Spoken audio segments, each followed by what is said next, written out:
مجھے سمجھ نہیں آتا کہ میری قوم کو مجھ سے مسئلہ کیا ہے۔ میرا جینا حرام کر دیا اب سب نے یار۔ میں کہاں جاؤں، کدھر جاؤں؟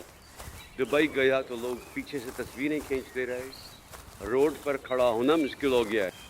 سوچا فرانس چلا جاؤں، وہاں کوئی نہیں پہچانے گا تو وہاں افغانی ٹپک گیا۔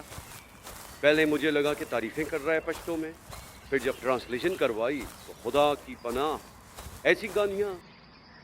خدا را مجھ پر رحم کریں۔ آپ کو پتہ نہیں کہ میں ملک کا سب سے بڑا محسن ہوں؟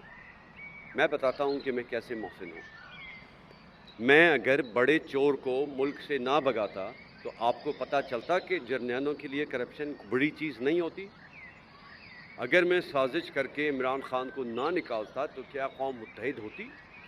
سر بائیڈن، آپ ایگری نہیں کرتے؟ Yes, he's right.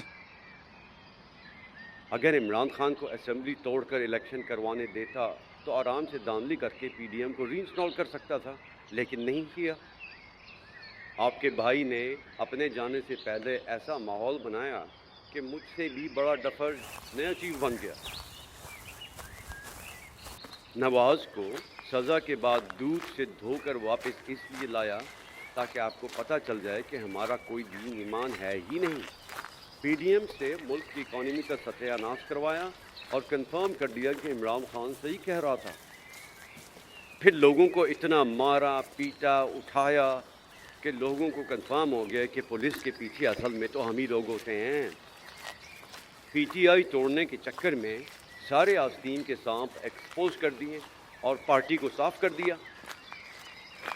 ہجوم کو قوم بنا دیا اور عمران خان کو مرشد۔ میں یہ سب نہیں کرتا تو کیا آپ لوگوں کو پتہ چلتا کہ جرنیلوں کے اوپر کے چیمبر میں صرف بھوسا بھرا ہوتا ہے؟ یہ سب نہ کرتا تو قوم اکٹھی ہوتی۔ اور بھی بہت ساری باتیں ہیں یار، آپ پھر بھی مجھے اپنا محسن نہیں مانتے۔ اتنی بھی زیادتی اچھی نہیں ہوتی میرے بھائی، کچھ رحم کریں۔